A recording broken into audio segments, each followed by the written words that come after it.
Let's go through the grain futures and then talk to Todd Bubba Horwitz about what he thinks these markets are up to. Right now, it's kind of still pretty quiet over here in the corn market. We've got the May corn contract up just a quarter of a penny, 3.75. New crop December's up 3/4.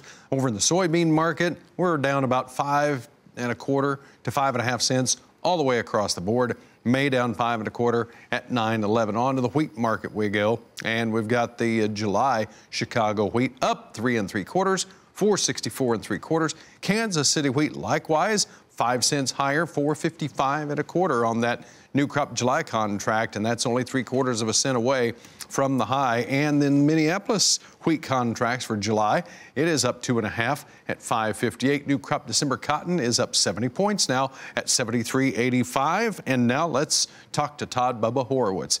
And he is with Bubba Trading. He joins us right now from his office. And Todd, thank you very much. What about the movement of these markets? Is this pretty much what you were looking for in this in-between time between the 1st of March and the end of the March when we get all these reports again?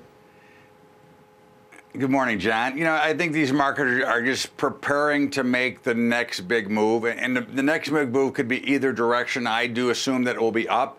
I think as long as these levels hold where they're around where they are now, I think we look for much higher prices. I think this is all tied in to like the global markets. You know, all markets are generally stuck in these very tight ranges and have not been able to break out either to the uptrend or to the downtrend. So I think that's really what we're seeing here in the grain market. I think everybody's kind of, every market's kind of depending on the other to see what it does. We see the dollar is breaking out over that 97 level today. So again, I think it's just a matter of the markets getting ready and preparing to make a big move. And I do think the new money will come in as buyers in the grain markets. All right, Todd, in your opinion then, if that dollar does go to par, will that put in a whole lot of pressure on this grain market?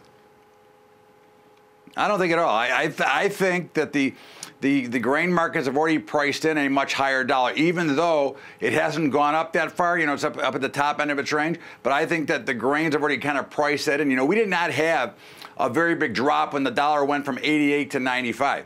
So, in fact, we had a rally. And I think we get too mixed up in the dollar and its relationship from a day-to-day basis when it's really a much longer-term relationship. And I think certainly the good grains can support a dollar at par and not have any problem with going up. I think the real problem here is we had too much oversupply, number one, and we've got markets that are too slow with the equities going straight up. So all those factors kept new money from coming into the grain markets. What about that new money? It's all sitting on the sideline just waiting for some kind of a story or some kind of a movement to kick it into gear, do you think?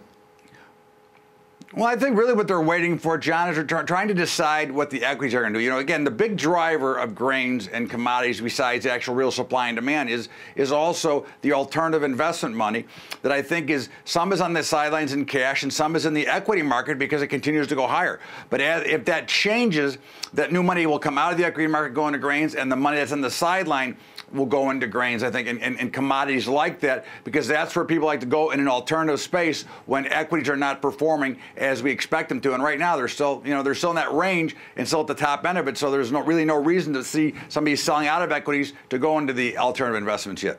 All right, Todd, thank you very much for the insight on that. Todd Horwitz, Bubba Trading here, joining us for this portion of the program. But don't go anywhere. When we come back, we'll have more. This time it's the livestock's turn next here on the Market Day Report.